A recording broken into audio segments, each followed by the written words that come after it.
Well, well, well.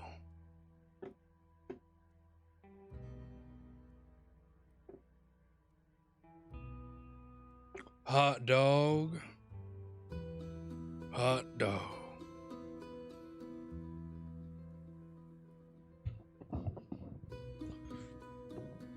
What the fuck? Hold up. Ah! Ah! There we go. Oh, hey. Get over here.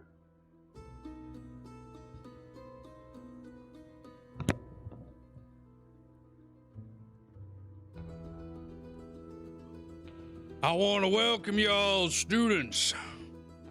Today we got ourselves a mighty fine lesson today. You hear? Now today, first of all, hold up. I would see that number went up a little higher. Who's the latest follow? Oh, press. Thank you. Thank you, thank you, thank you. Now, what y'all need to hear today is, well, what the hell have we learned about? Well, it turns out we're diving deeper into today about malpractice and the history, the dark history of malpractice. Medical malpractice, that be. No, I ain't talking about malpractice for you exploring types. Hopefully you guys like my voice. Yeah, last stream we kind of fucked up there.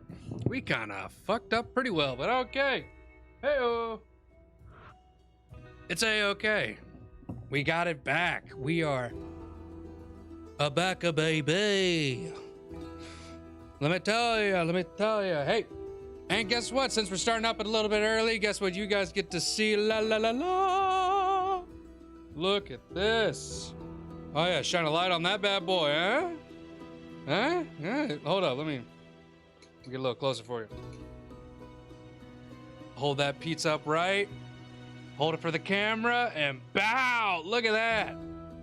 Yeah. Your professor can cook like a motherfucker. Woo wee. I'm excited. Work was a-okay. We're doing real good. Real good. All right, let me take a big old bite out of this boy. Ah. Yeah. That's that barbecue.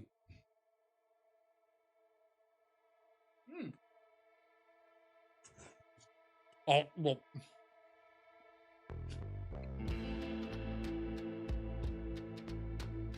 All right. Y'all spread your gullets. We're going in.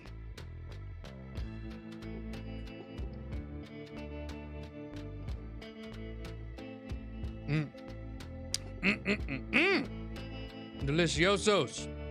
All right.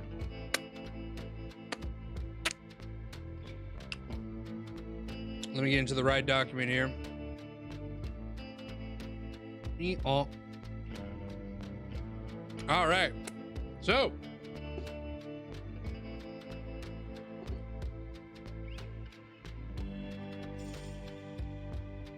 let's see here. Ba ba ba ba ba ba. Oh, la la la la la la. Just open up a quick document here, so we can get started. Ah, here we go. Sorry about it, just trying to get everything situated here.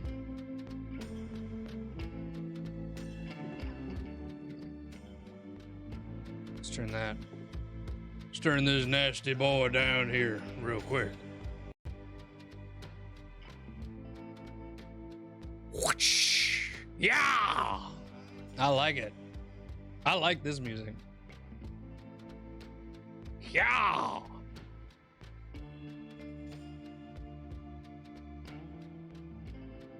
All right.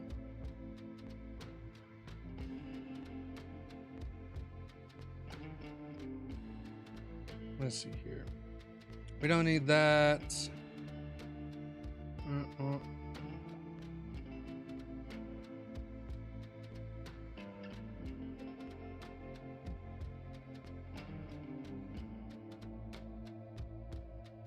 Okay.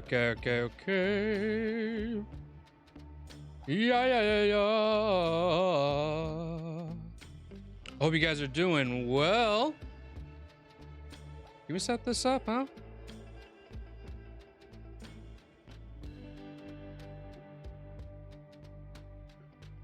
I'm trying to set up my closed captions now.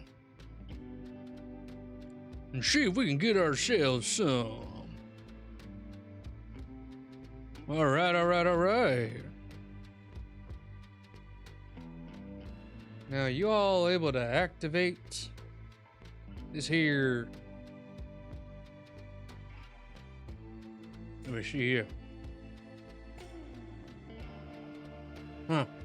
I'm trying to see if you can activate this here closed captions. I may have to do a little bit more research onto this whole thing. Whatever. We're going along with it. It's all about the improvisation. Beep-a-da-ba-ba-ba-boo. This is how we do it around here. Hey, a pizza. Ah.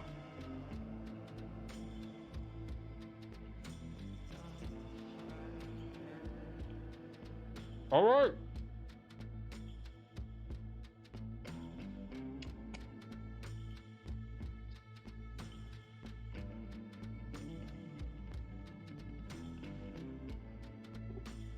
So,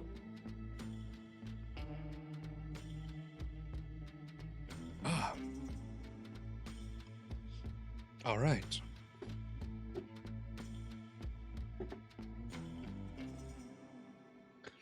Da-da.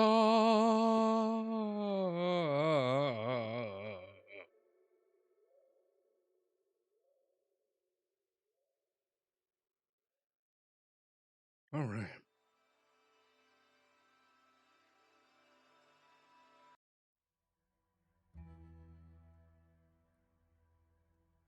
That just played. Okay. Hello, students. My name is Professor Void, and I am glad to see you here today. All my online students, of course. Well, a lot of the damn students here don't want to learn shit. That's right, fuck all you. No one wants to learn shit here, but hey, we got our online students here. And for the future students watching on YouTube, thank you for tuning in. My name is Professor Void. Quick reminder for all you all around here, we are all about diving into the deeper, darker subjects of certain parts of the internet. And today, and maybe diving into some conspiracy theories and stuff like that, but my whole thing is asking why. Why questions? Why this? Why that? Why did she leave me? Why did he stay? Why do people do this? Why do people do that? What happened here? What happened there?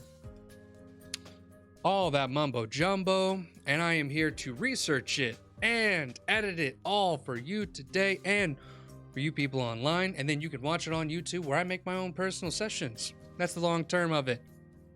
Out of the intro, we went previously on our old session is, and let me get a little bit more personal here. Yeah. So, yesterday, what we actually went over is a good amount of chunk.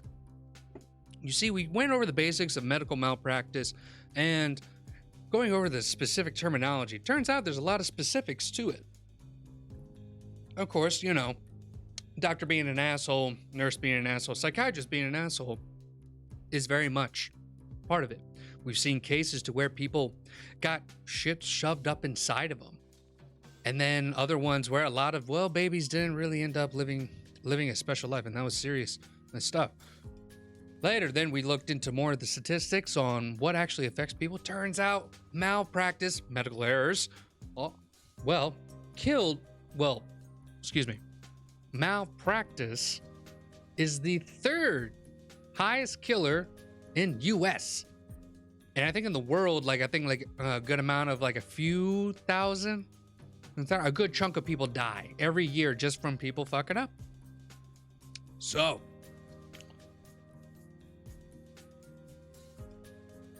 and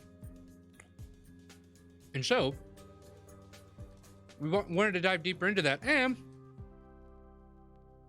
a couple of the viewers came by and gave their own personal points and their own things. Next thing you know,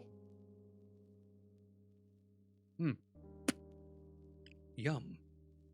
Next thing you know, we're learning about malpractice as just a world stat and everything, and it is wild stuff. And now, today we're going to dive into the little crevices, the little specific parts on, well, malpractice.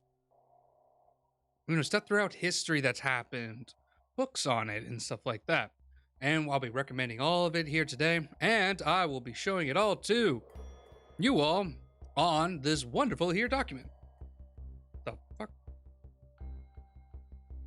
On this wonderful here document.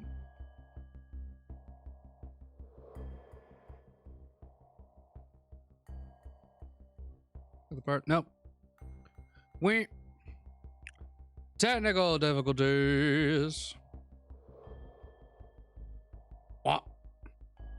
There we go. Back to it. So,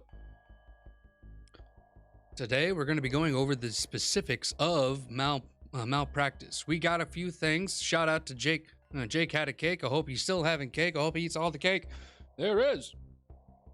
We're going to be going over medical ignorance, specifically pointing out to World War II certain parts. It sounds pretty wild.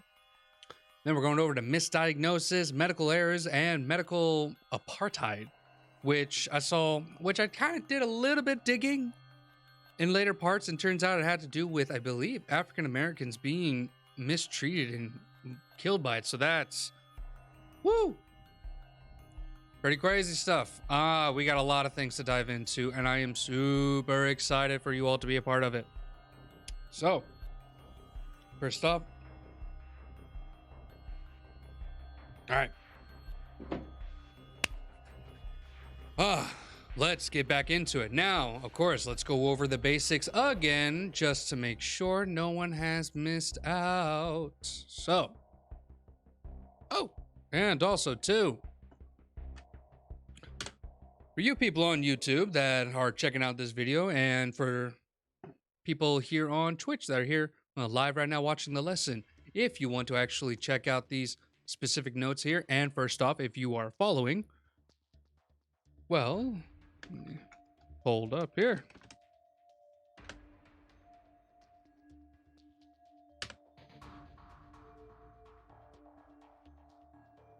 Come on now. Whatever. There we go. So basically, and hopefully I've added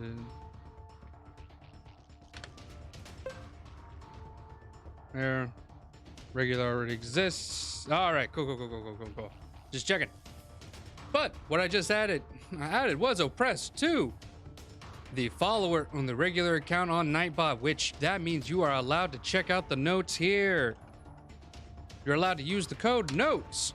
The notes will now pop up the Google Doc that we are looking at right now. You are able to copy off the links and be able to add comments. Of course, that's when we add the whole subscription and stuff like that, because I don't trust most of you just yet. Another bite.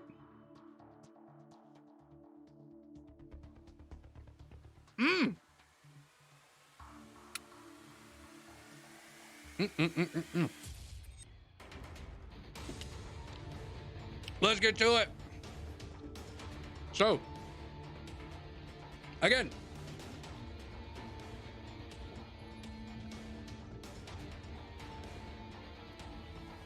is the music a little loud? Music might be a little loud for me. Where? Let's see here. Let's see if we can get some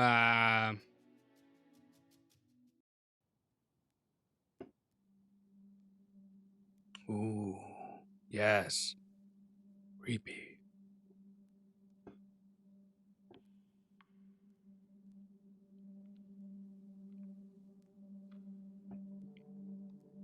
All right. So, as for review, medical malpractice. Medical malpractice is a legal cause of action that occurs when a medical or healthcare professional, through a negligent act or omission, deviates from standards in their profession, thereby causing injury to a patient. The negligence might arise from errors in diagnosis, treatment, aftercare, or health management. In act of medical malpractice, usually there are three characteristics. Firstly, it must be proven that the treatment has not been consistent with the standard of care, which is the standard medical treatment accepted and recognized by the professional. Secondly, it must be proven that the patient has suffered some kind of injury due to negligence. In other words, an injury without negligence, an act of negligence without causing any injury cannot be considered malpractice. Thirdly, it must be proven that the injury resulted in significant damages such as disability, unusual pain, suffering, hardship, loss of income, or significant excuse me. Ooh. Significant burden of medical bills. All right. And again, we have dove deeper into these subjects here and had a great time doing it. But now we got to get deeper. We got to go deep. So, let's see what we're going to learn today. Oh, another bite.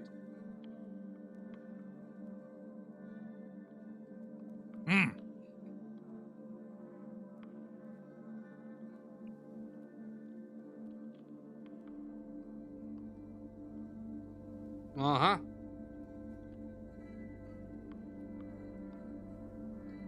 Woo. What the fuck? Medical ignorance? Come on.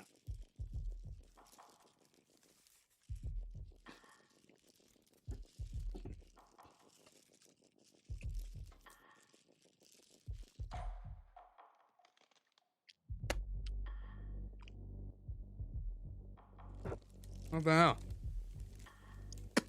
Why? You know what it is? They're trying to suppress us.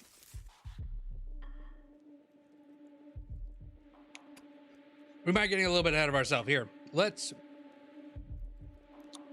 go history of medical malpractice.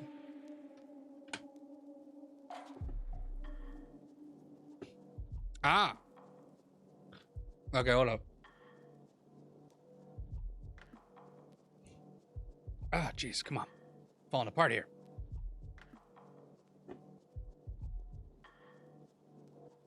History, man. Exists. Let's go right into the first link here. Medical apartheid, the dark history of medical experimentation on Black Americans from colonial times to the present. Damn. All right. It is a history of medical experimentation on African Americans from the era of slavery to present day. This book presents the first detailed account of Black Americans abused as unwitting subjects of medical experimentation. Let's get the synopsis. Medical apartheid traces the complex history of medical experimentation on Black Americans in the United States since the middle of the 18th century. Harriet Washington argues that diverse forms of racial discriminations have shaped both the relationship between white physicians and Black patients and the attitude of later towards modern medicine in general. This book is divided into three parts. The first is about cultural memory of medical experimentation. The second examines recent cases of medical abuse and research, while the last addresses the complex relationship between racism and medicine. Some topics discussed as well known as such as Tuskegee syphilis experiment. What? The Tuskegee study of untreated syphilis in Negro male was an ethically unjustified study conducted between 1932 and 1972 by the United States Public Health Service, PHS, and the Centers of Disease Control and Prevention, CDC. The purpose of this study, get a quick review of the topic, reading this book. What?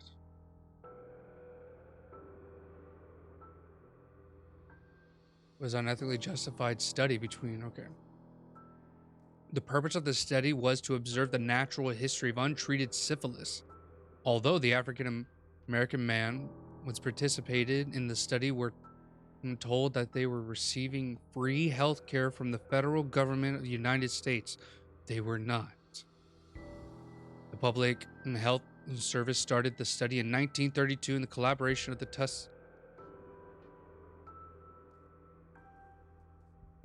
That's fucked. Is a private historical black land grant university campus. The study investigators enrolled a total of 600 impoverished African American sharecroppers in Macon County, Alabama.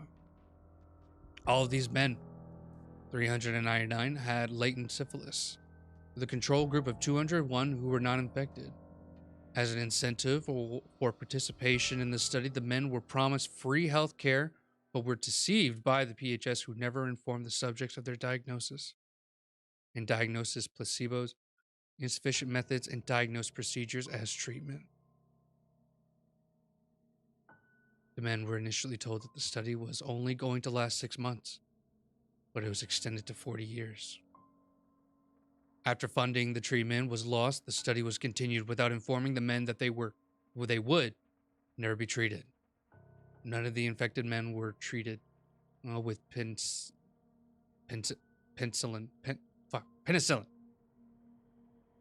Were treated with penicillin, despite the fact, and by 1947, the antibiotic was widely available and had become standard treatment for syphilis.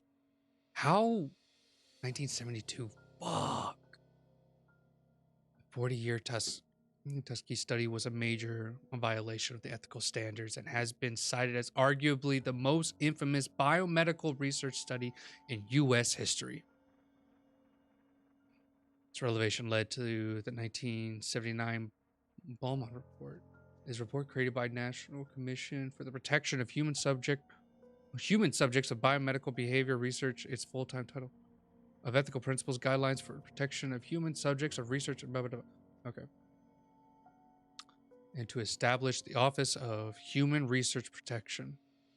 Federal laws and regulations requiring the institutional review boards for the protection of human subjects and studies involving them. On May 16, 1997, President Bill Clinton formally apologized on behalf of the United States to the victims of the study, calling it shameful and racist. What was done cannot be undone, but we can end the silence, he said. We can stop turning our heads away. We can look at you in the eye and finally say it on behalf of the American people. What the United States government did, which was shameful, and I'm sorry. Damn.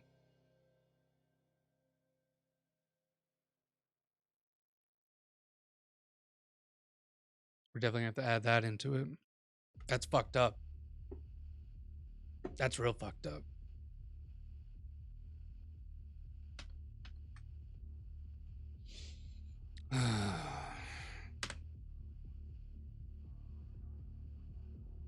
All right. Such as the Tuskegee syphilis experiment. This is back on the medical apartheid, in which African Americans with the disease were intentionally denied treatment without being told.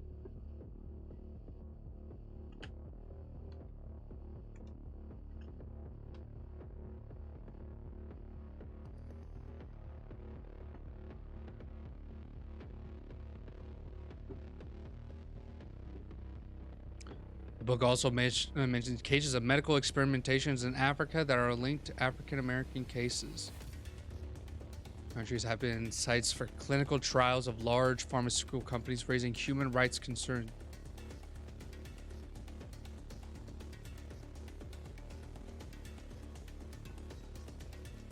Oh shit.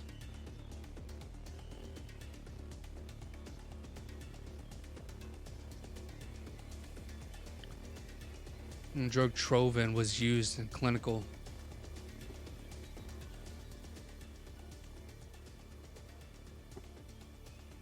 Pfizer drug Trovin was used in the clinical trial of Kano, Nigeria. The trial compared the new antibiotic against the best treatment available at the time. 11 children died in the trial, 5 after taking Trovin and 6 after taking an older antibiotic used for compression in the clinical trial. Others suffered blindness, deafness, and brain damage. The cause of which is difficult to determine because these disabilities are relative common outcomes of the disease itself.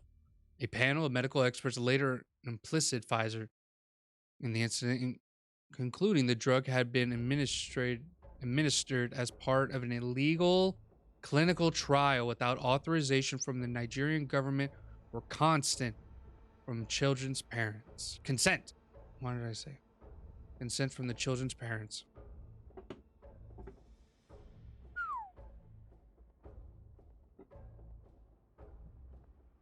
We gotta dive deeper.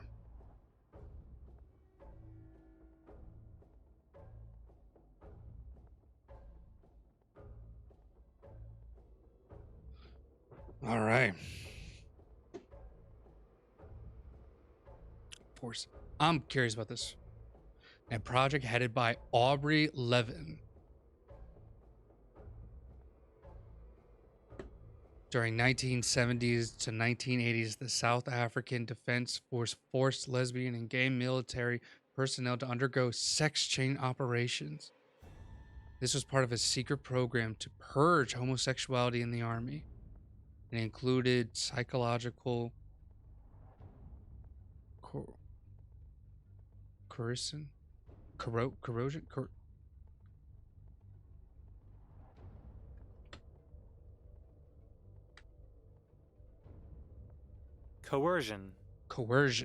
Coercion. Practice of persuading someone to do something or being by forcing or threats. By psychological coercion, chemical castration, electric shock, and other unethical medical experiments. An estimated 900 forced sexual reassignment operations may have been performed between 1971 and 1989 at military hospitals. Most of the victims were males. Young 16 to 24-year-old white men were drafted into the army during the South African border war. Women were also subject to the experimentation. Oh boy. Boy, oh boy, oh boy. It wasn't long. 50 years. Those people could still be alive.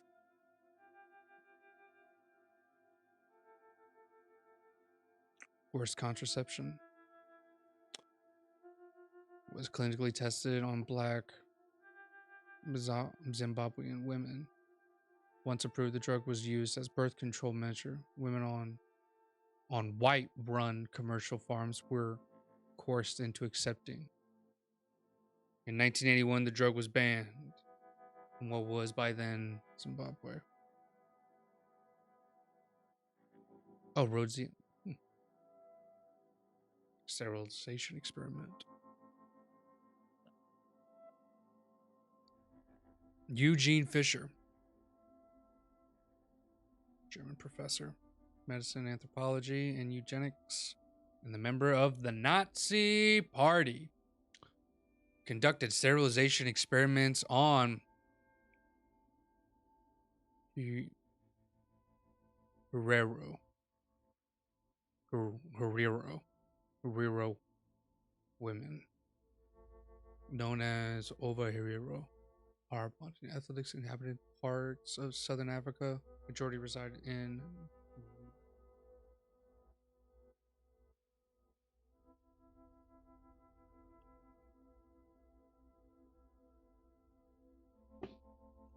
Eugene Fisher conducted sterilization experiments on hero women. No, that's okay. In the early 1900s, his experimentations were largely done on mixed race offsprings in order to provide justification to ban mixed race marriages.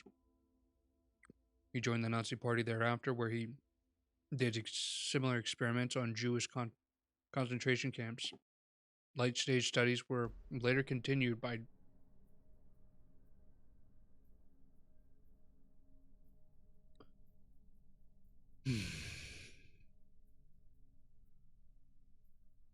what?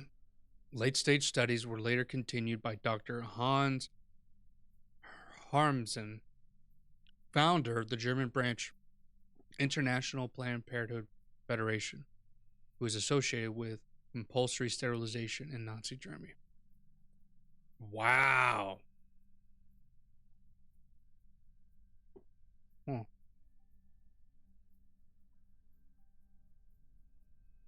Unethical medical experiments that has occurred for over a century may be cause of documented fear and mistrust of doctors and medicine in Africa. For example, polio has been on the rise in Nigeria, Chad, and Burkina Faso. I hope I'm pronouncing this stuff right. Because many people there avoid vaccination because they believe that the vaccines are contaminated with HIV and sterilization agents. Due to the meningitis? Oh gosh. What is that?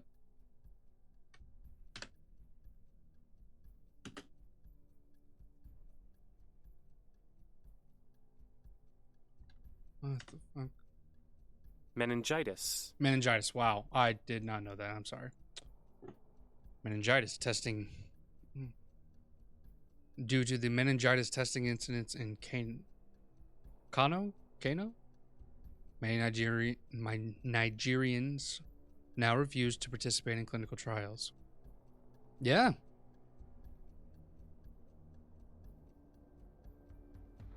Fuck.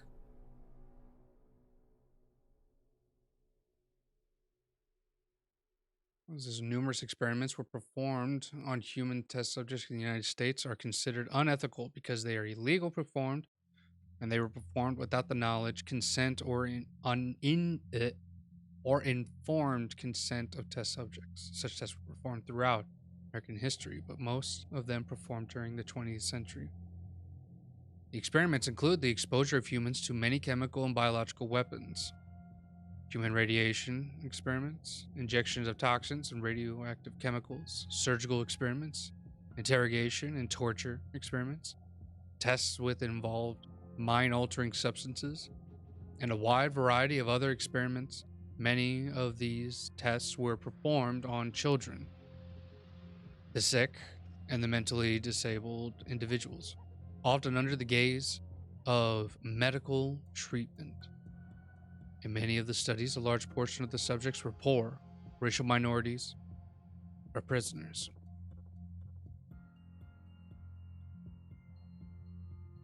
Jake had a cake. Welcome back, good sir or ma'am. We are diving into, well, the deeper parts of malpractice, where the meaning of malpractice has muddied now. Where previously, the day before, malpractice was more of a lawyer term. It's analytical and has a definition to it, but when you start dealing into the factors of, well, someone fucking up on the medical field, you actually turns out that there's people who actually want to do that. And then you get into the more darker parts, kind of like what you said. For, more parts of the,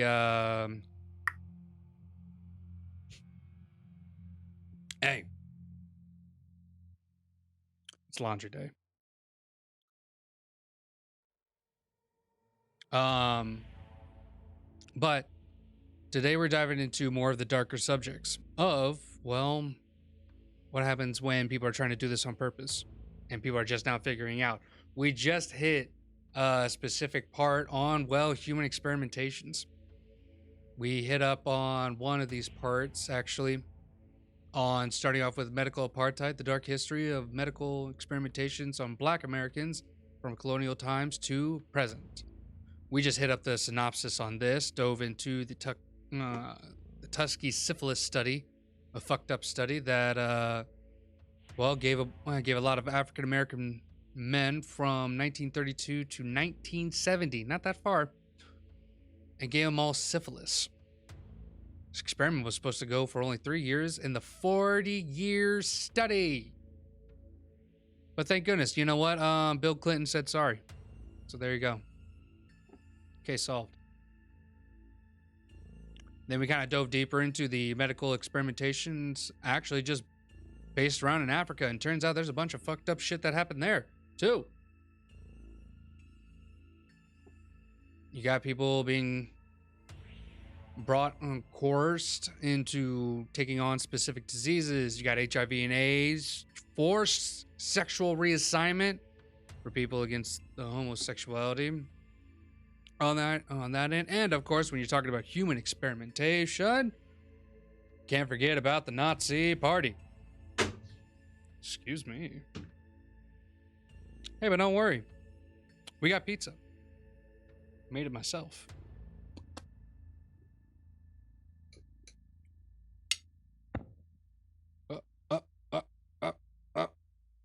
Yeah.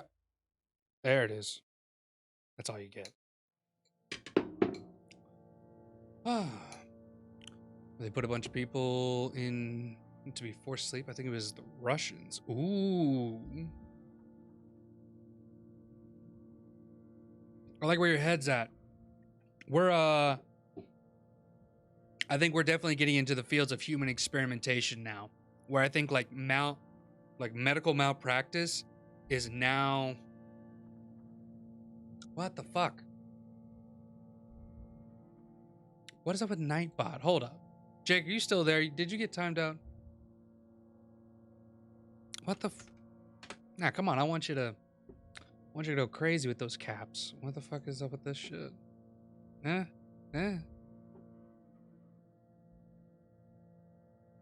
Excessive caps. Disable. This filter allows you to time out.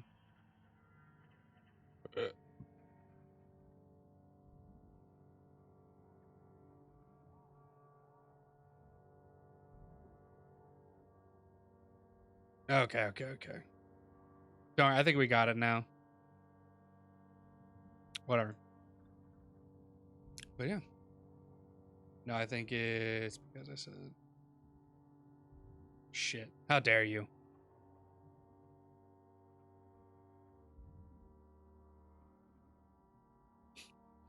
There you go. Just slap it in chat.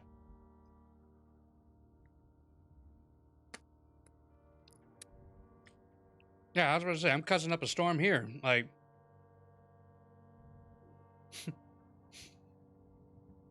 No, it's just like all professors, you know. I get to say fuck.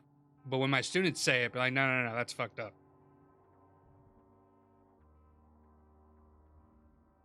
But yeah.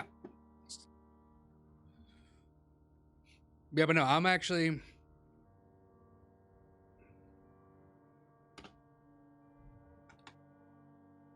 Ooh, I like this.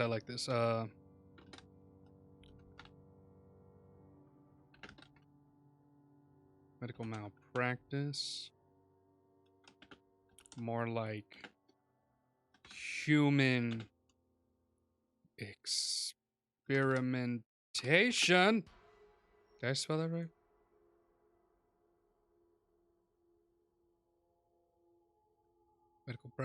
Medical malpractice. More.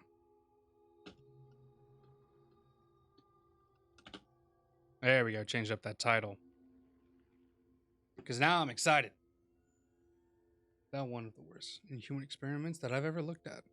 They pumped up gas into rooms to keep these people from sleeping. Let's see what Wikipedia has about it.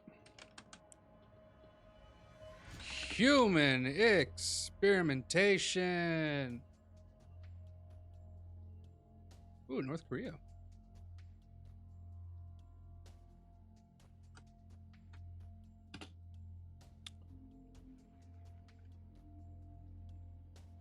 Oh, come on, Wikipedia.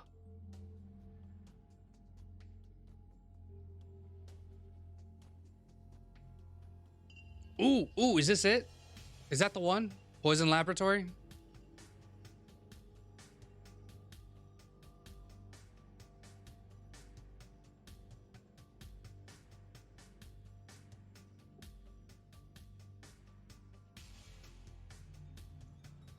Poison Laboratory of the Soviet Secret Services, alternately known as Laboratory 1, Laboratory so wanted to be kept on the gas. Was a covert research and development facility. Research and development? What is research and development? Known in Europe as Research and Technology Development. RTD. Fuck RTD.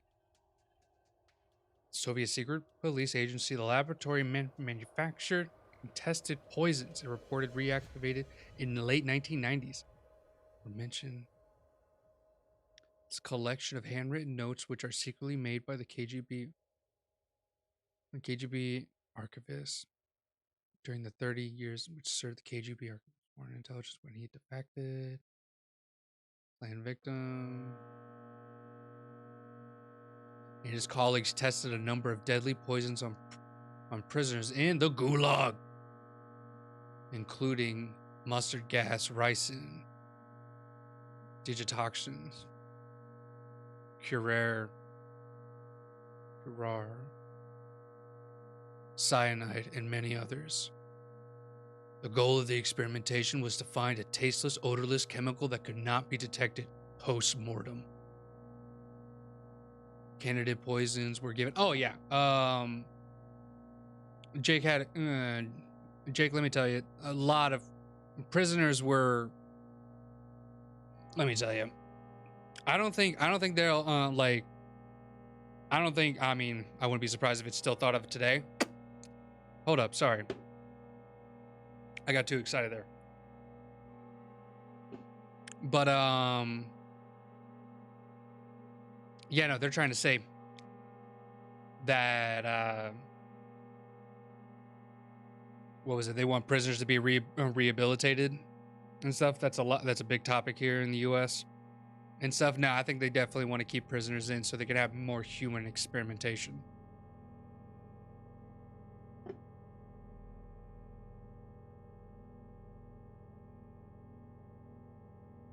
Did we click this? Okay, never mind. Vladimir Putin.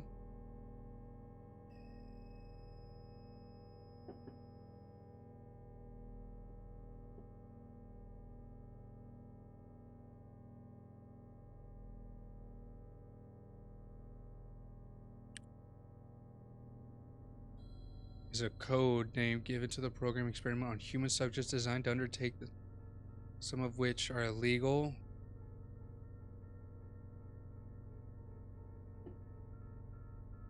Oh yeah, no, I've heard about this one. The NK Ultra.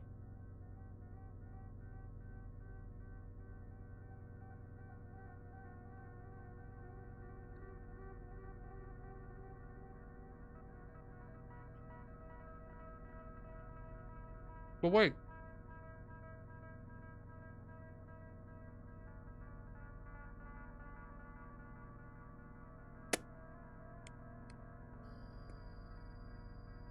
What is this? Warfare Research Develop Unit. Lethal. Oh my gosh. What did Japan have to do? Ooh. Also known as Kaimo Detachment Ishi Unit. Was converted was a covert biological and chemical warfare research in the development unit of the Imperial Japanese Army that undertook the lethal human experimentation during the Second Sino-Japanese War of World War II. It was responsible, yeah, it was responsible for some of the most notorious war crimes carried out by Imperial Japan.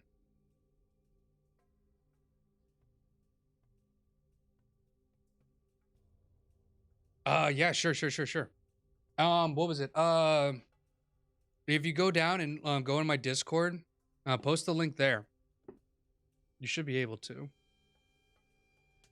Oh yeah, fuck it, we got it here. Sweet.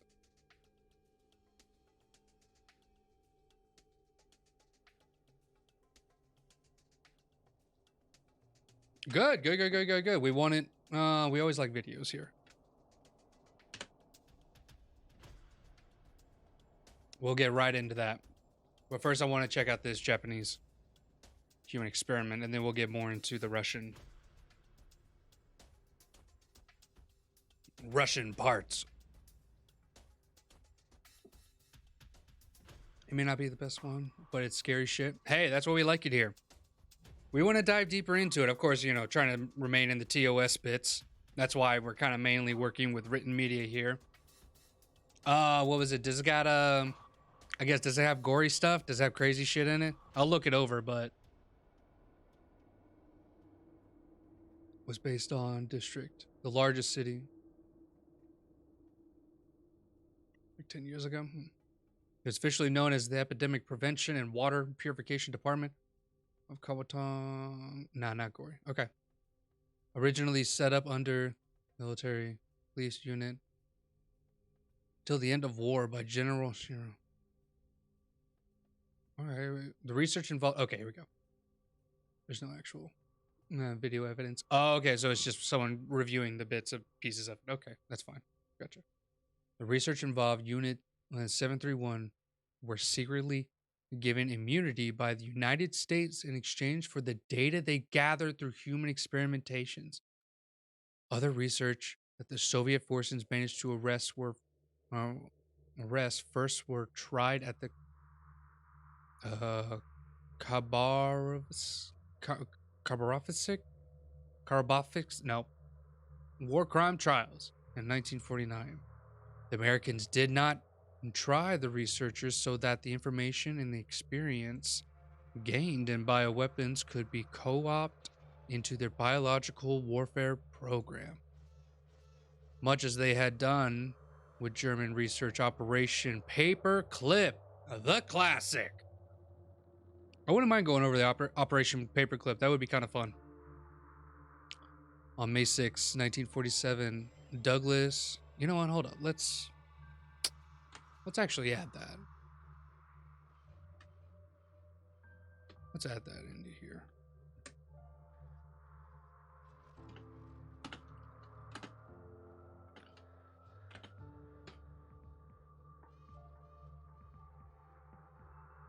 No. Can't spoil any of this. Oh yeah, damn it. I haven't been saving the fucking links here. Jeez.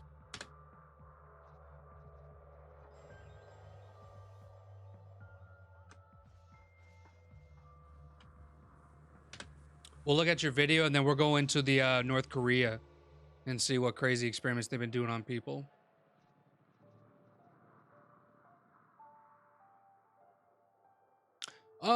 This is for mainly for this subject, of course. Yes, this is dark and morbid. Of course it is. But it's what we mainly go through here is dive deeper on certain subjects. What at least this is just all personal stuff. I like maybe trying to go more into like the specific of like science and stuff. And what was it? This is mainly to show it's hard to say fun, but the more curiosity of just researching stuff. And I want people to join in on it and, you know, research with me and learn with me on this stuff. Particularly, of course, we're going into the darker subject of medical malpractice, which, I mean, kind of almost medical malpractice almost merging into human experimentation. Now, and of course, this is us going over the history of it, because technically there's not really a history of medical malpractice in earlier days. They were just blatant human experimentations here, which again, we'll try to trail back into certain parts. Of course, yes, you're looking more. You came around definitely during a certain morbid period. Last week's subject, we went over bears.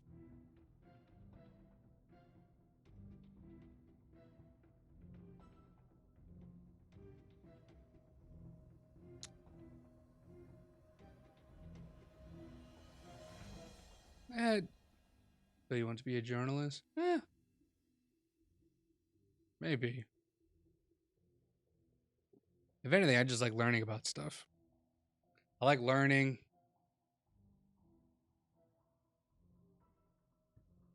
I like learning and having conversations with people. But then also, like, I don't know, I like the story of stuff. I think, like, not just specifically history and stuff. I think, like, everything has a story to it. Investigating. Yeah, no, I think I like it. I think there's, like, I've always liked those shows where the Travel Channel, the fun documentaries and stuff that just like had a crazy host behind it. Why did you do this? Why that? What do you mean? Like, why am I doing this specifically and wanting to do it on Twitch, or why am I doing this subject specifically?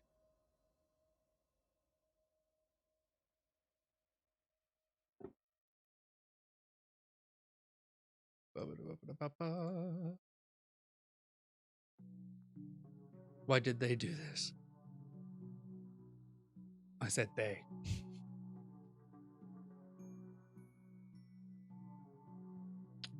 We're interested in finding out our reason. So much, yeah, kind of like asking the why, but also, I guess, just like, I don't know, it's hard to explain it, but just the specific curiosity about it. And yeah, a lot of these subjects have more darker subjects to it. I got other topics that we're going to be looking more into, where it's going to be going over like certain diseases and stuff. If you check out my YouTube, I like going over, I don't know, I like going over the darker subjects of things and adding more of an entertaining factor of it, like almost combining education with shock value and entertainment. Because I don't think there's a lot of people that are willing to go into Wikipedia and just dive into some of this stuff, whether it's legit or not. I think it's just fun. I hope that makes sense. It's a lot of random stuff here, but yeah.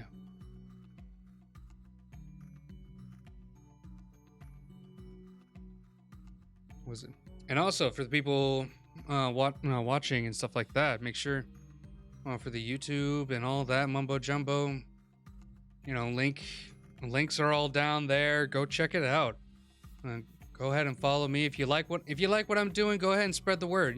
I want more people to kind of join me on this, add subjects they want to look into and stuff, and let's figure this stuff out. I think I think it's time for a video.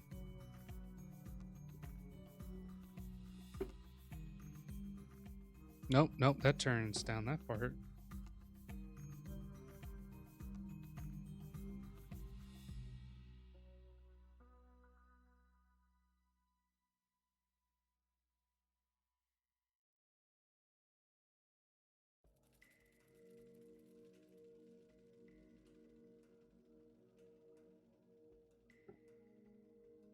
Yeah, but hopefully I'm answering your questions right there, Jake.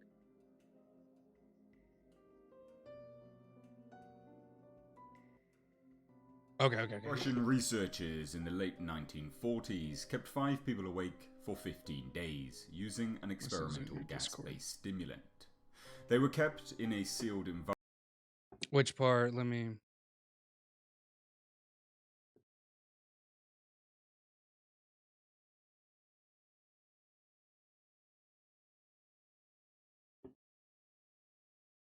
Hey, sweet. I'm glad. I'm glad. I'm glad you're able to enjoy this. I want people to enjoy the facts of like research and discovery and stuff like that.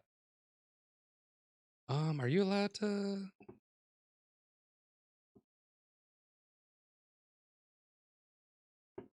Here we go. Here we go. Here we go. Here we go. Boop.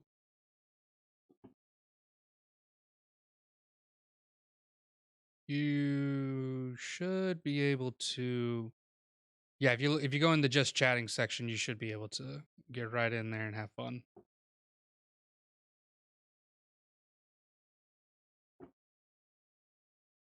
Yeah, I'm gonna have to organize the Discord and stuff. It's been a minute since I got in there, but hey, thank you for enjoying the stuff. I am happy. Environment to carefully monitor their oxygen intake so the gas didn't kill them, since it was toxic in high concentrations. This was before closed-circuit cameras, so they had only microphones and 5-inch thick glass porthole-sized windows into the chamber to monitor them. The chamber was stocked with books, cots to sleep on, but no bedding, running water and a toilet, and enough dried food to last all 5 for over a month. The test subjects were political prisoners deemed enemies of the state during World War II. Everything was fine for the first 5 days. The subjects hardly complained, having been promised falsely that they would be freed if they submitted to the test and did not sleep for 30 days. Their conversations and activities were monitored, and it was noted that they continued to talk about increasingly traumatic incidents in their past. And the general tone of their conversations took on a darker aspect after the 4-day mark. After 5 days, they started to complain about the circumstances and events that led them to where they were. These are just gamers. That's what these are. These are just gamers that just don't have any obstacles in the way. No parents to tell them to go to bed. No school to go to. Yeah. And they started to demonstrate severe paranoia. They stopped talking to each other, and they began alternately whispering to the microphones and the one-way mirrored portholes. Oddly, they all seemed to think they could win the trust of the experimenters by turning over their comrades, the other subjects in captivity with them. At first, the researchers suspected this was an effect of the gas itself.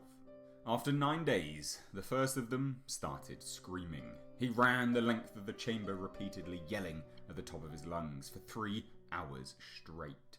He continued attempting to scream, but was only able to produce occasional squeaks. The researchers postulated that he had physically torn his vocal cords. The most surprising thing about this behavior is how the other captives reacted to it. Or, rather, didn't react to it. They continued whispering to the microphones until the second of the captives started to scream. The 2 non-screaming captives took the books apart, smeared page after page with their own feces, and pasted them calmly over the glass portholes. Ooh. The screaming promptly stopped, as did the whispering to the microphones. After 3 more days passed, the researchers checked the microphones hourly to make sure they were working, since they thought it impossible that no sound could be coming with 5 people inside. The oxygen consumption in the chamber indicated that all 5 must still be alive, and in fact it was the amount of oxygen 5 people would consume at a very heavy level of strenuous exercise. On the morning of the 14th day, the researchers did something they said they would not do to get a reaction from the captives. They used the intercom inside the chamber, hoping to provoke any response from the captives that now they were afraid were either dead or vegetables. They announced, "We are opening the chamber to test the microphones. Step away from the door and lie flat on the floor, or you will be shot. Compliance will earn one of you your immediate freedom." To their surprise, they heard a single phrase in a calm voice respond. And his name is... No, I'm kidding. "We no longer want to be freed." Debate broke out among the researchers and the military forces funding the research. Unable to provoke any more response using the intercom, it was finally decided to open the chamber at midnight on the 15th day. The chamber was flushed of the stimulant gas and filled with fresh air, and immediately, voices from the microphones began to object. 3 different voices began begging, as if pleading for the life of loved ones to turn the gas back on. The chamber was opened and soldiers sent in to retrieve the test subjects. They began to scream louder than ever, and so did the soldiers when they saw what was inside. 4 of the 5 subjects were still alive, although no one could rightly call the state that any of them were in life. The food rations past day 5 had not been so much as touched. There were chunks of meat from the dead test subjects' thighs and chests stuffed into the drain in the centre of the chamber, blocking the drain and allowing 4 inches of water to accumulate on the floor. Precisely how much of the water was on the floor was actually blood was never determined. All 4 surviving test subjects also had large portions of muscle and skin torn away from their bodies. The destruction of flesh and exposed bone on their fingertips indicated that the wounds were indeed inflicted by hand, not with teeth as the researchers initially thought. Closer examination of the position and angles of the wounds indicated that most, if not all of them, were in fact self-inflicted. The abdominal organs below the ribcage of all I was like, what the 4 fuck, test Jake? subjects Come on. had been removed, and while the heart, lungs, and diaphragm It's a remained painting. in place, the skin and most of the muscles attached to the ribs had been ripped off, exposing the lungs through the ribcage. All the blood vessels and organs remained intact, as if they had just been taken out and laid on the floor, fanning out around the eviscerated but still living bodies of the subjects. The digestive tract of all 4 could be seen to be working, digesting food, and it quickly became apparent that what they were digesting was in fact their own flesh that they had ripped off and eaten over the course of days. Most of the soldiers were Russian special operatives at the facility, but still many refused to return to the chamber to remove the test subjects. They continued to scream, to be left in the chamber, and alternately begged and demanded that the gas be turned back on, lest they fall asleep. To everyone's surprise, the test subjects put up a fierce fight in the process of being removed from the chamber. One of the soldiers died from having his throat ripped out, and another was gravely injured by having his testicles ripped off and an artery in his leg severed by one of the subject's teeth. Another 5 of the soldiers lost their lives, if you count ones that committed suicide in the weeks following the incident. In the struggle, one of the 4 living subjects had his spleen ruptured and he bled out almost immediately. The medical researchers attempted to sedate him, but this proved impossible. He was injected with more than 10 times the human dose of a morphine derivative and still fought like a cornered animal, breaking the ribs and arm of one doctor. His heart was seen to beat for a full 2 minutes after he had bled out, to the point there was more air in his vascular system than blood. Even after it stopped, he continued to scream and flail for another 3 minutes, struggling to attack anyone in reach and just repeating the words more, over and over, weaker and weaker, until he finally fell silent. The surviving 3 test subjects were heavily restrained and moved to a medical facility. The 2, with intact vocal cords, continuously begged for the gas, demanding to be kept awake. The most injured of the 3 was taken to the only surgical operating room that the facility had, and in the process of preparing the subject to have his organs placed back within his body, it was found that he was effectively immune to the sedative that they had given him to prepare him for the surgery. He fought furiously against his restraints when the anesthetic gas was brought out to put him under. He managed to tear most of the way through a 4-inch wide leather strap on one wrist, and even through the weight of a 200-pound soldier holding that wrist as well. It took only a little more anesthetic than normal to put him under, and the instant his eyelids fluttered and closed, his heart stopped. In the autopsy of the test subject that died on the operating table, it was found that his blood had tripled the normal level of oxygen.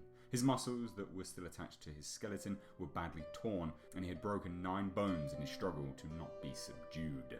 Most of them were from the force his own muscles had exerted on them. The second survivor had been the first of the group of 5 to start screaming. His vocal cords destroyed, he was unable to beg or object to surgery, and he only reacted by shaking his head violently in disapproval when the anesthetic gas was brought near him. He shook his head, yes, when someone suggested, reluctantly, they try the surgery without anesthetic, and did not react for the entire 6-hour procedure of replacing his abdominal organs and attempting to cover them with what remained of his skin. The Ooh. Cocaine's a hell of a drug. Whatever the hell they were putting in that air. surgeon, Damn, what a terrified nurse assisting the surgery, stated that she had seen the patient's mouth curl into a smile several times whenever his eyes met hers. When the surgery ended, the subject looked at the surgeon and began to wheeze loudly, attempting to talk while struggling. Assuming this must be something of drastic importance, the surgeon had a pen and pad fetched so the patient could write his message. It was simple: keep cutting. The other two test subjects were given the same surgery, both without anesthetic as well. And although they had to be injected with a paralytic for the duration of the operation, the surgeon found it impossible to perform the operation while the patients laughed continuously. Once paralysed, the subjects could only follow the attending researchers with their eyes. The paralytic cleared their system in an abnormally short period of time, and they were soon trying to escape their bonds. The moment they could speak, they were again asking for the stimulant gas. The researchers tried asking why they had injured themselves, why they had ripped out their own guts, and why they wanted to be given the gas again. Only one response was given: I must remain awake. All three subjects' restraints were reinforced and they were placed back into the chamber, awaiting determination as to what should be done with them. The researchers, facing the wrath of their military benefactors for having failed the stated goals of their project, considered euthanizing the surviving subjects. The commanding officer, an ex-KGB, instead saw potential and wanted to see what would happen if they were put back on the gas. The researchers strongly objected, but were overruled. In preparation for being sealed in the chamber again, the subjects were connected to an EEG monitor and had their restraints padded for long-term confinement. To everyone's surprise, all three stopped struggling the moment it let slip that they were going back on the gas. It was obvious that at this point all three were putting up a great struggle to stay awake. One of the subjects that could speak was humming loudly and continuously. The mute subject was straining his legs against the leather bonds with all of his might. First left, then right, then left again for something to focus on. The remaining subject was holding his head off his pillow and blinking rapidly. Having been the first to be wired for EEG, most of the researchers were monitoring his brainwaves in surprise. They were normal most of the time, but sometimes they flatlined inexplicably. It looked as if he was repeatedly suffering brain death before returning to normal. As they focused on paper scrolling out of the brainwave monitor, only one nurse saw his eyes slip shut at the same moment his head hit the pillow. His brainwaves immediately changed to that of deep sleep, then flatlined for the last time as his heart simultaneously stopped. The only remaining subject that could speak started screaming to be sealed in now. His brainwaves showed the same flat lines as one who had just died from falling asleep. The commander gave the order to seal the chamber with both subjects inside, as well as 3 researchers. One of the named 3 immediately drew his gun and shot the commander point blank between the eyes, then turned the gun on the mute subject and blew his brains out as well. He pointed his gun at the remaining subject, still restrained to a bed, as the remaining members of the medical and research team fled the room. I won't be locked in here with these things. Not with you, he screamed at the man strapped to the table. What are you? He demanded. I must know. The subject just smiled.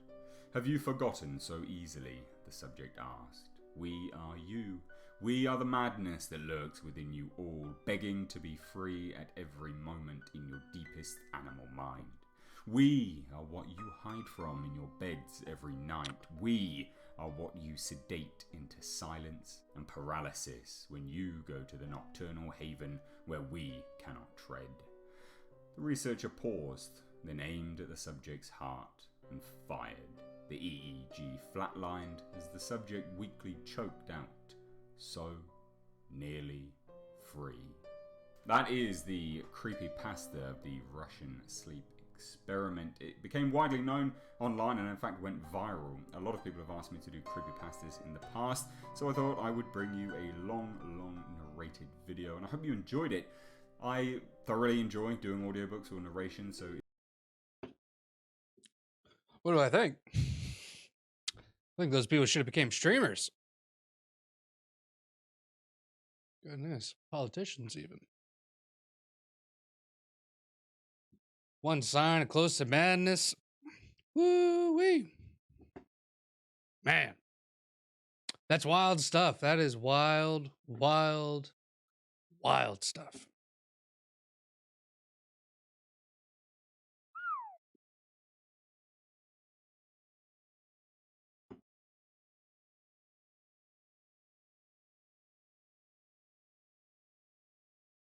Let's see here. Let's get back on that jams. Yeah, like he was talking about that.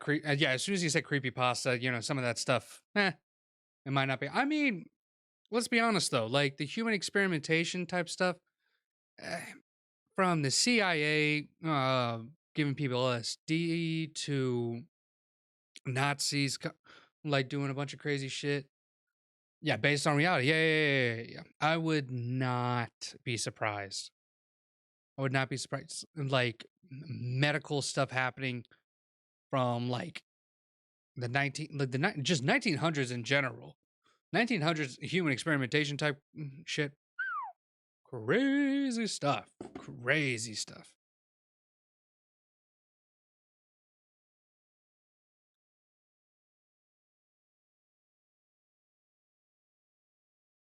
Yeah. Let's see here.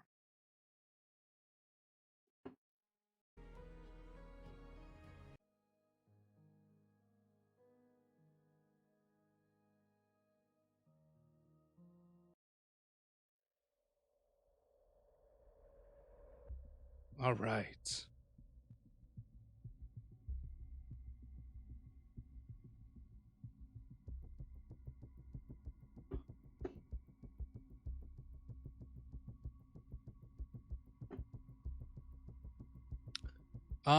Let's see here.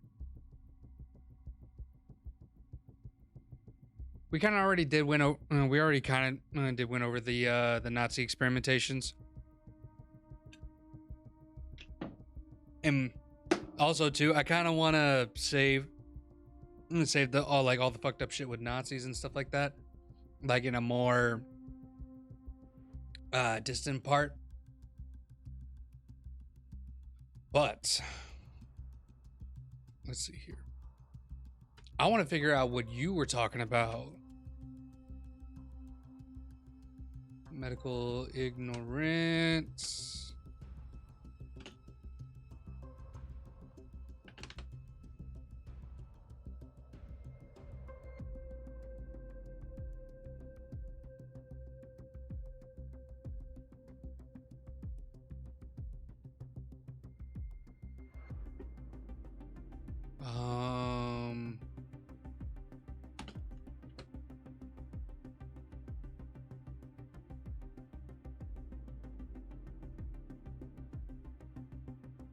Agreed upon code of context towards the medics who tend to wounded combat zone. The attitude towards the medics wholly depends on the combatant and theater.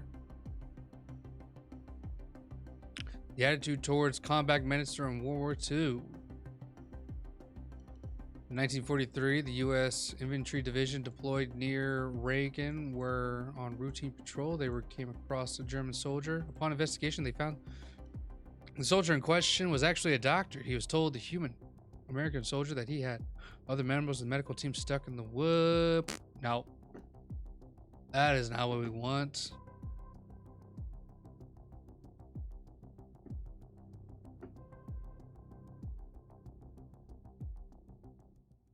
Vinegar could come. Very nature of warfare to force the medical world to rush forward the pace of advance in medicine. Advances in treatment, infections were occurred in pre-war with turmoil of war. Research pioneers pushed forward to find solutions very pressing problem. Yeah, I bet. Let's see. May and Baker. Let's be the first effective sulfonamides that could be used for a variety of infections. We're kind of hitting a little bit more of the... Hold up, let's... Google, please take my information and use it wisely.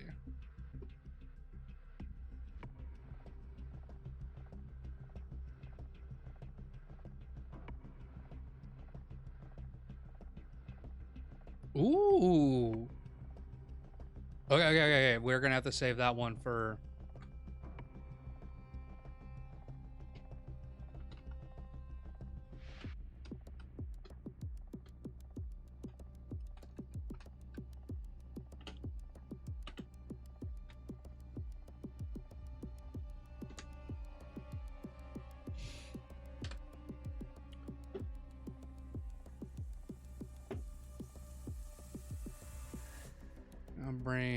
can bring good out of war.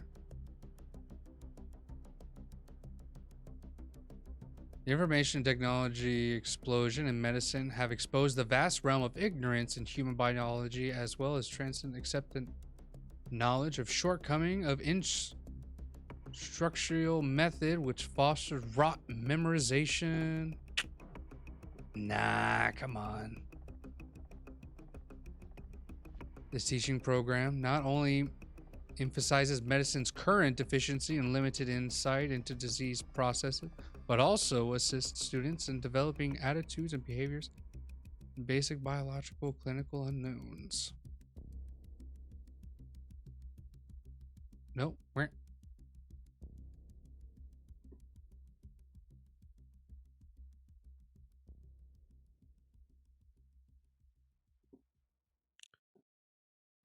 Represent infections occurring overseas, the marked decrease. Discussion of the epidemic. Full consideration must be given to the fact that of the military activities in the specific early in the war were such that the tactical situation had highest priority. In commenting on the epidemic in Samoa, Wallace and Atutaki not reported that recommendations by medical officers that natives be removed from camp areas raised objection to the island. Veto the commander. What?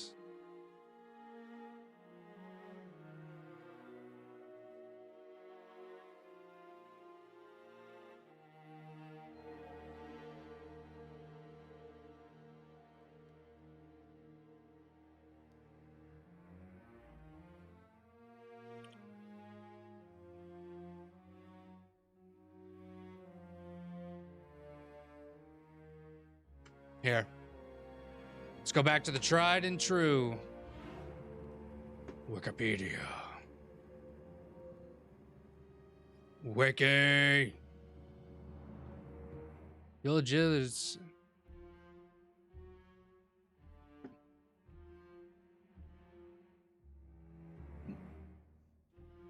of Rhine. Parasitic worm in Rhine Hill, appealing to the ignorance of its readers.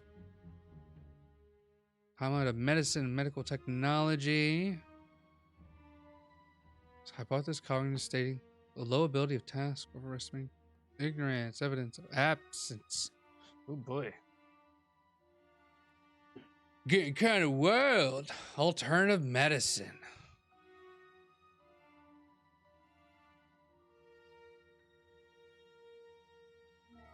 Coffee enema. Woo! There we go, baby.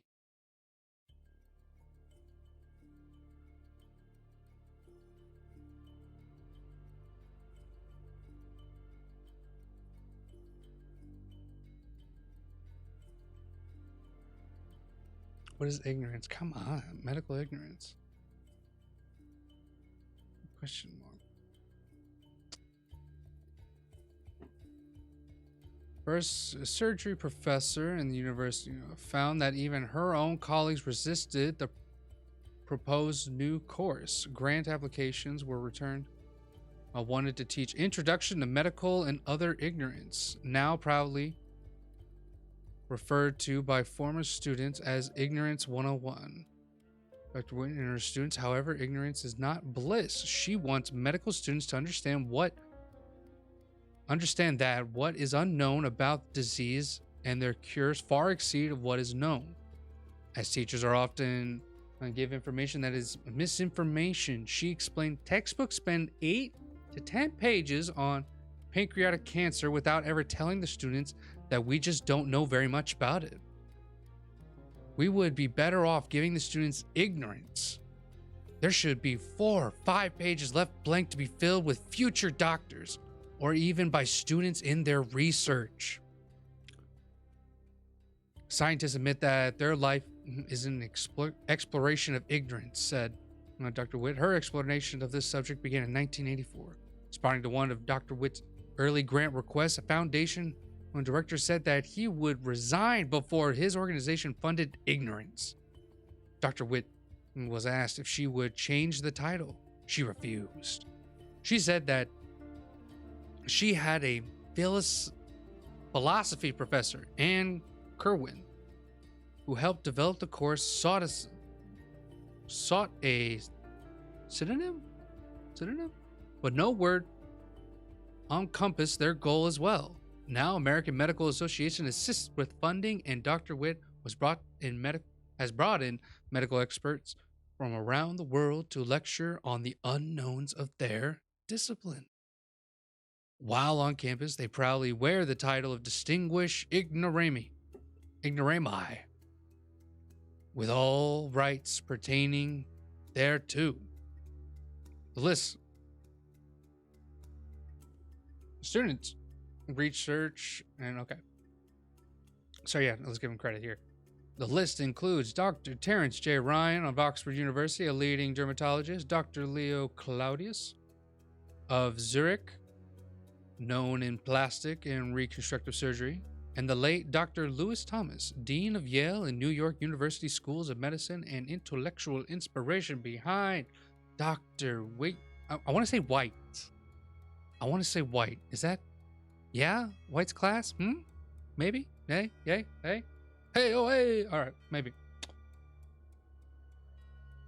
Student Research Spin-Off Seminar sponsored by Dr. White. I'm going to say White. Around the world have presented many unanswered questions. For example, why syphilis behind what? Was syphilis behind Mona Lisa's smile? Is the push for mammography backed by solid evidence? Mammography. What? The fuck is mammography? Am I saying it right? Mammography. All right, cool. Techniques using x-rays to diagnose and locate tumor of breast. Oh. Tata site. Why do and no. All right, that's another one.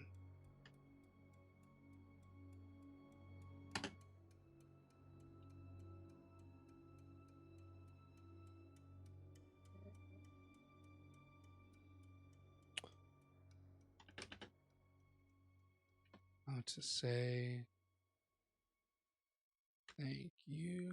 Browse. Didn't even land it. What the fuck?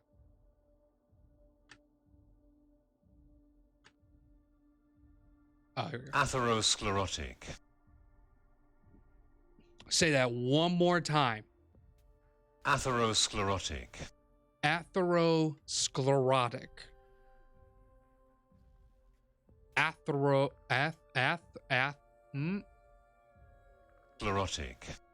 Atherosclerotic. Atherosclerotic. Atherosclerotic.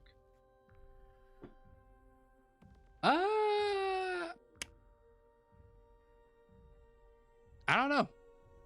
I'll be honest. That's ignorance on my part. Why do sclerotic plaques develop at vessel branches? How does anesthesia work? No, hold up. Why aren't fetuses rejected as foreign bodies? Oh, that's because Christians. Let's see. AIDS is the best evidence of medical ignorance. Dr. White said, "We have made so much progress in knowledge, and yet there are so many unanswered questions.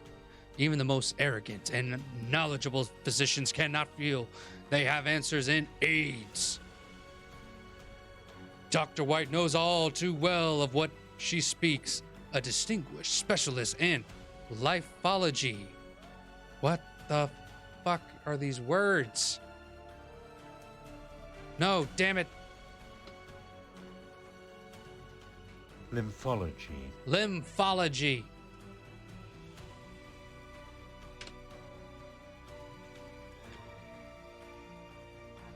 Lymphology is a branch of medical science concerning disorders related to lymphatic vessels and nodes.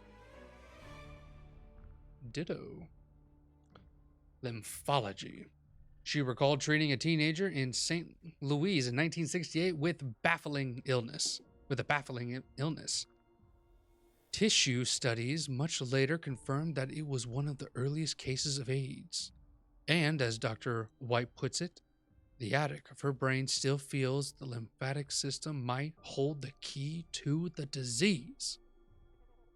Students in her class must first clarify their ignorance on a medical topic, then write a term paper setting out everything unknown about it. They keep an ignorance log in their research. They must list their favorite failure.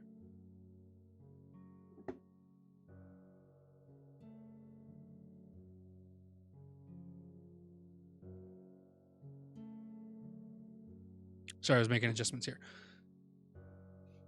It's a seductive way to get people to understand the limits of knowledge, said Dr. White. We focus on recognition of ignorance. There are times to leave your brain open to new knowledge.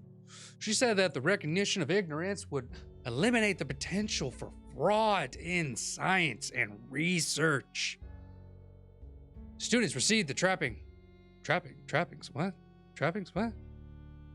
of their ignorance. Sheets of parchment colored paper announcing that the above named has received a doctorate in a medical ignorance. They were there. Question mark icons on a badge of distinction.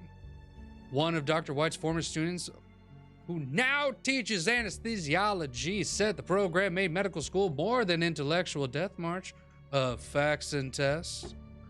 Lymph gland can... What'd you say, Jake? Hold up. A lymph gland can swell up. I had one the size of a golf ball removed when I was in my teens. Fuck. That's wild.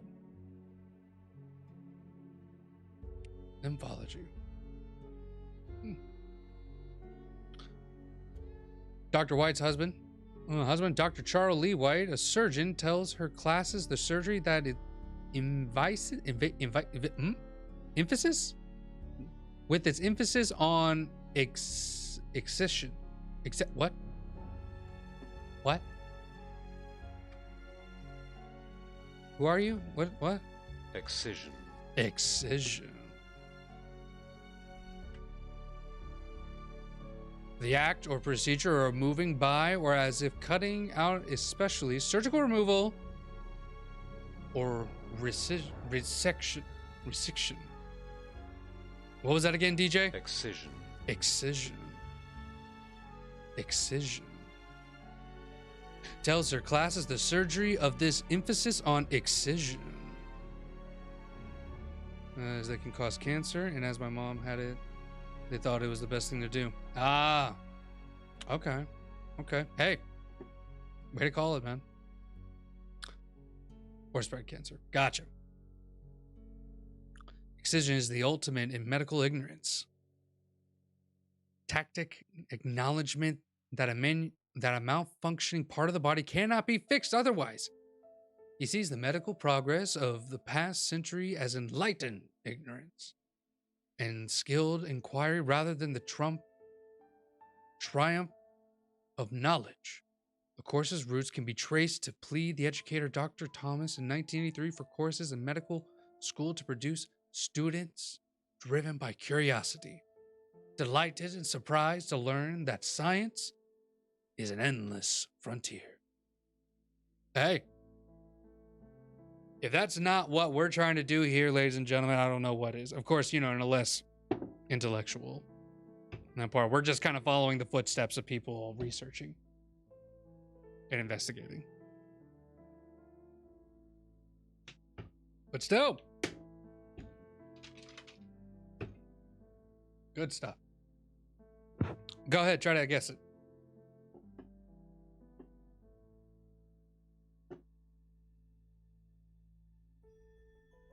Huh. Curiosity for all. Close enough.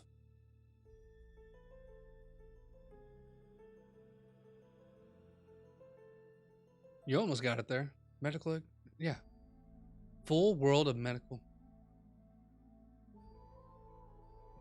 I'm just gonna say close enough. Nah, I'm 25. Curiosity for all. Is this a thing? Is this a thing? Like, do you actually have... Welcome to the wonderful world of medical and other ignorance.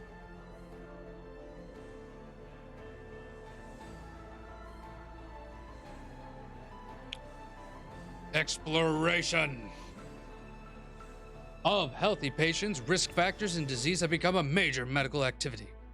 The rationale behind the primary prevention on through exploration, therapeutic risk reduction is not separated from the theoretical assumption that every form of uncertainty can be expressed as risk. This article presents what? This article presents taxonomy. The fuck is what the fuck is this shit? How you gonna let people research and not put in readable words? What the fuck is this shit? Taxonomy. Taxonomy. Taxonomy. Taxonomy.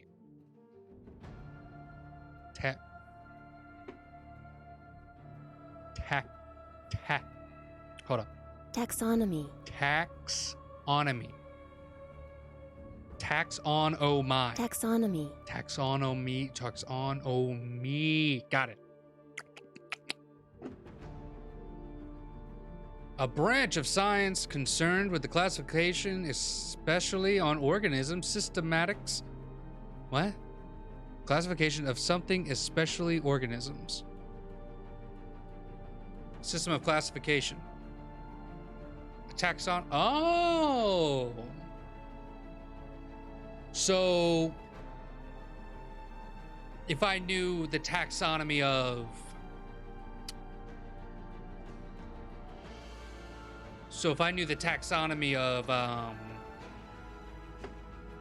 I'm trying to think of something really funny. If I know the taxonomy of booty, then I would know the different... I can classify butts in certain ways. Taxidermy. Yes, I mean, hey, no, but you can have a taxonomy of taxidermy. That's what we're learning here today.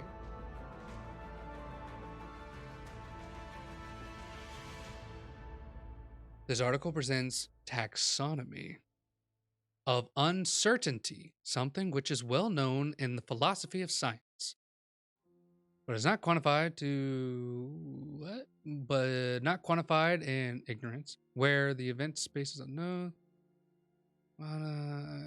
Patients and doctor, therefore. So I'm just trying to get into like the medical bit here. Sorry. The aspiration to predict disease in individuals is closely linked to the ideal of prevention. Oh boy. Okay.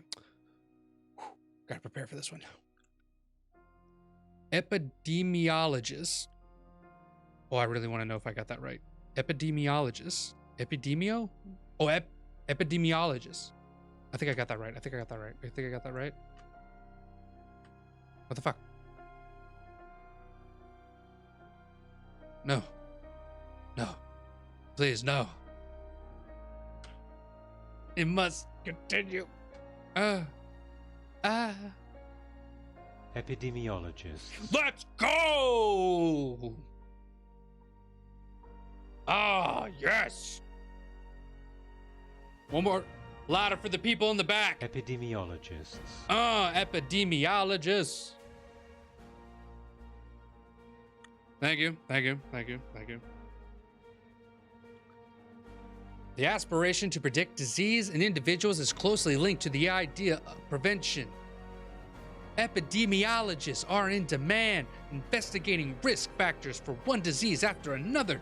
Not all risk factors are equally high, and not all diseases are equally frequent or serious. However, identifications of risk factors invoke major interest in contemporary society, with an equivalent degree in media coverage. Patient and doctors are therefore experiencing a bewildering array of risk factors, and one of their main problems is to separate the wheat from the chaff. What the fuck? There's a comprehensive literature available in definition of risk. I mean, this is talking about risk factor. Okay. And hey, this is just stuff that you're gonna have to deal with on this show. I'm gonna be bouncing around all over the place. Cool. Misdiagnosis.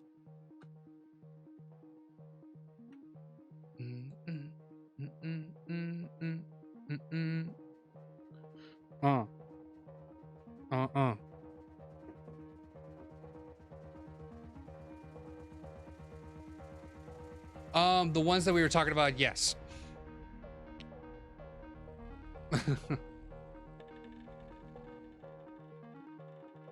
Yes, hold up. Let me actually go back so that way. No, not that one.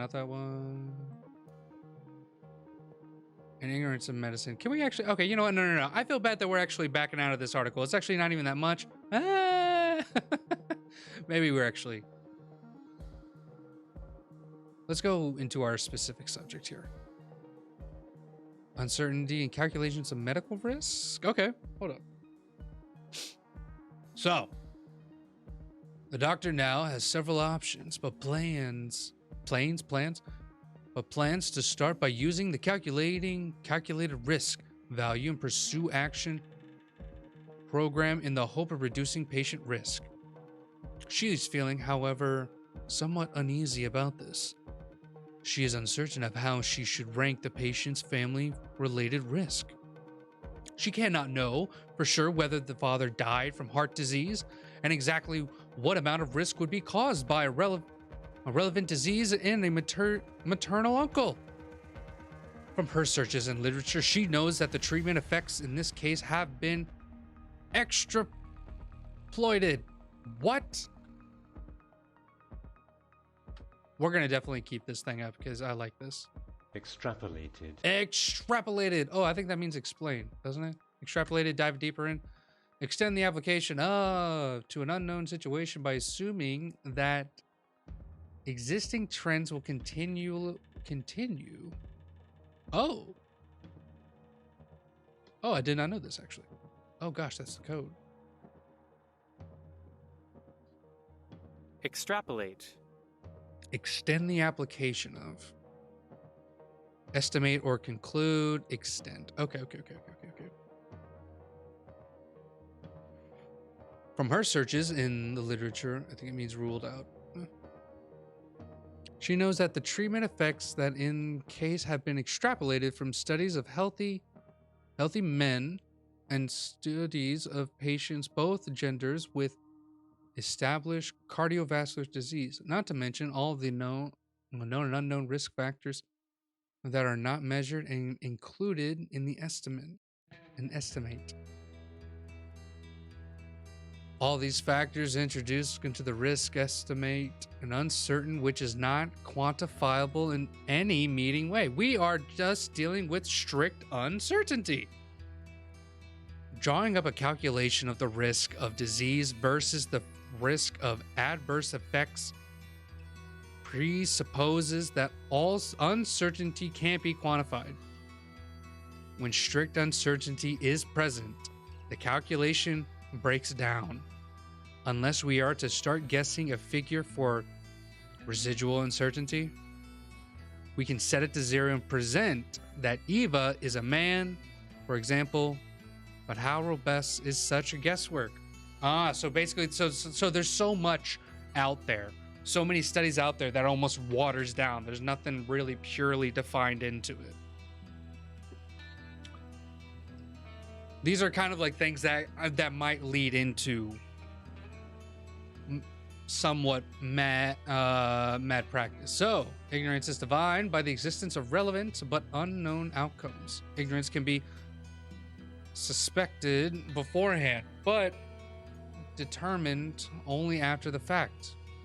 A classic example is surprising discovery of high prevalence in vaginal cancer in adolescent daughters of women who had taken, oh boy, I'm just gonna grab that one.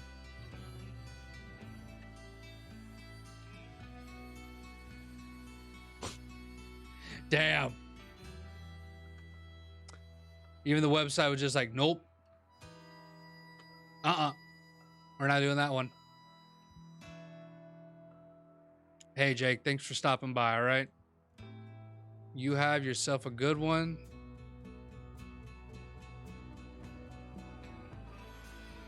Thank you for coming down. We might.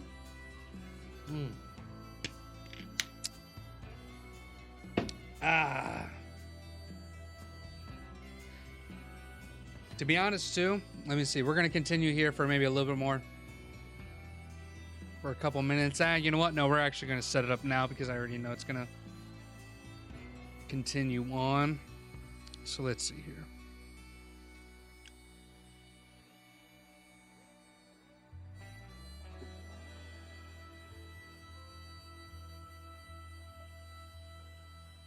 I like this article. That's a really good article. I like it. I like him. Let's keep him.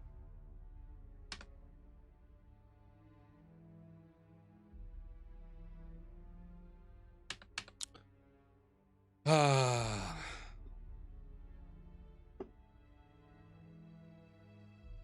right. Wow. So, ladies and gentlemen and others,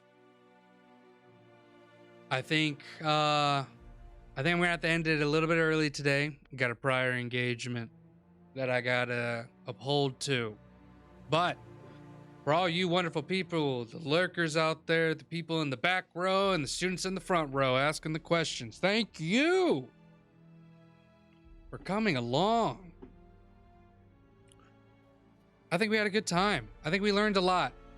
I got something planned, something fun. Planned to kind of back away from this certain subject for you online people. Thank you again for coming down. We're going to raid somebody today and have a wonderful time. I'm already searching for them. You know, I like finding random people. The last person the host of the last time, I followed them myself, the paleontologist. The paleontologizing guy, lovely person. Had a beautiful time with them. But hey, we're gonna dive a little bit deeper here. We're gonna see what's going down. What?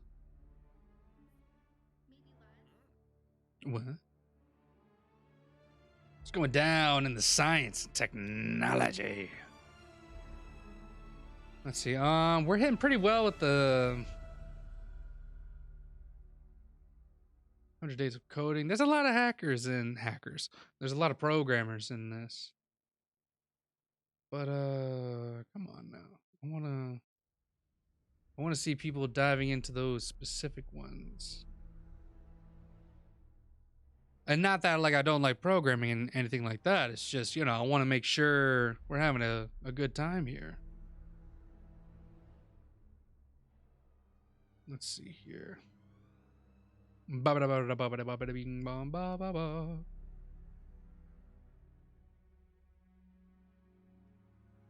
PC build.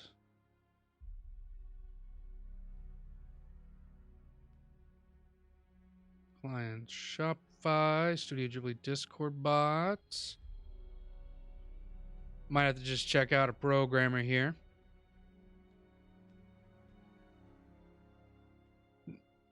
Here, let's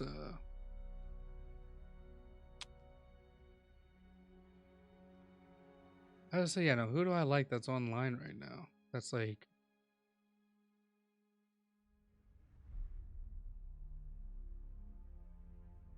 oh no. Oh no. Oh no, oh gosh. Actually, in relatability, because my previous engagement is going to be Dungeons and Dragons, we're going to check out a Dungeons and Dragons channel.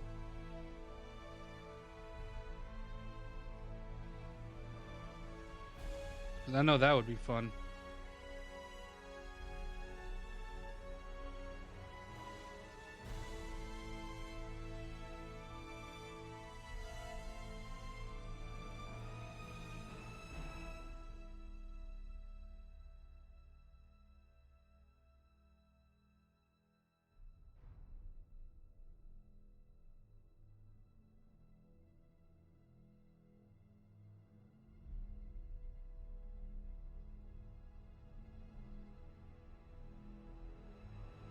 Let's see here. Let's see here. Ba-ba.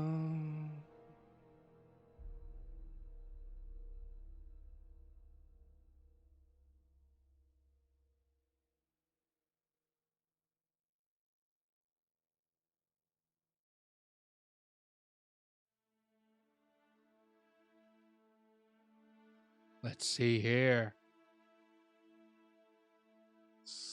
Give it a ba boom. Unity RPG.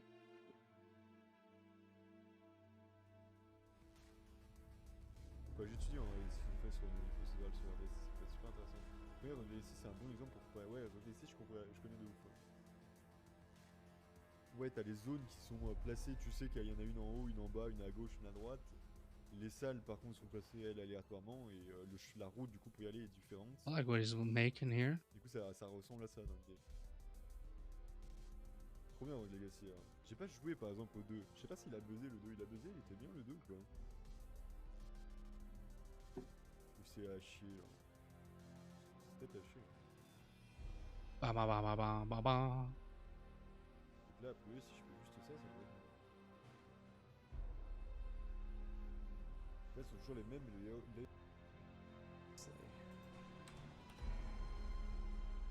And we're gonna just bump down this collider. Okay, we don't need that. Cactus, get out of here. We're doing surgery on our dude over here. Actually, I could just do it from here. Okay, we're at the origin. You're at the origin. There we go. All right, everybody. Needs to be translated. We're gonna go raid some coding guy. All right, we're gonna have a good time over there. You guys have a good one. People online, I love you. You guys have a good one. Way too Great time. I will see you all here tomorrow at 7 to 9. You guys have a good one. We'll be trying to test out what happens when someone with medical ignorance tries to perform surgery. Should be a lot of fun. You guys have a good one. And remember to stay afraid and keep learning. All right. See you guys.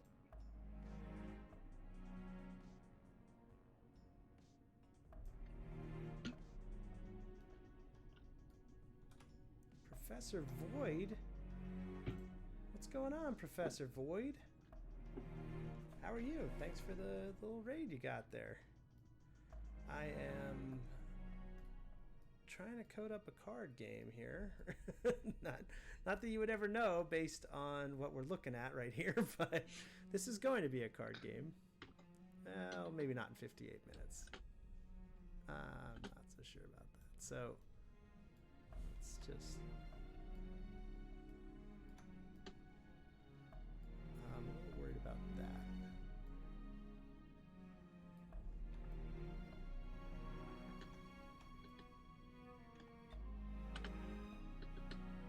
Yeah, that's not good.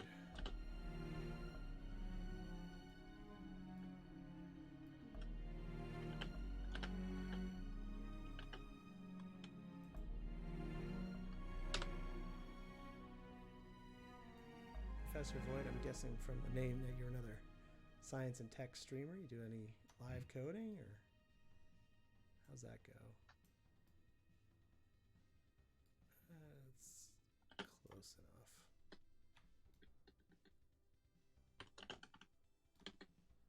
He'll be floating a little bit, but that's all right.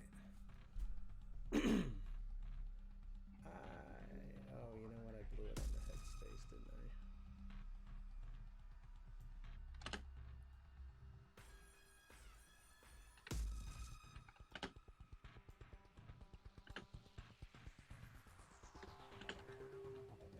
Close enough. Okay, so we'll just move him so that he's up above the floor.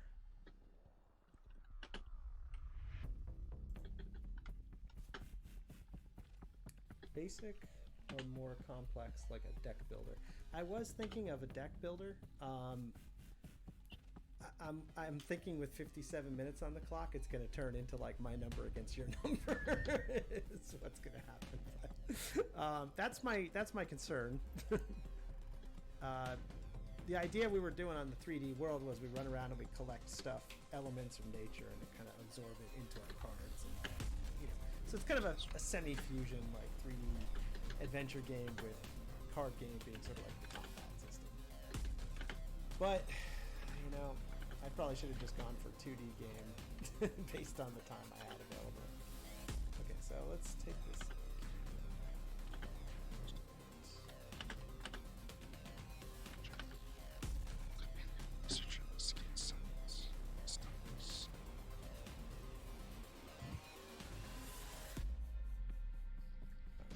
We'll fix that with the look at vector. Okay, so we're looking in the right place. That's good. Happy about that. Okay, so yeah, we need to get programming.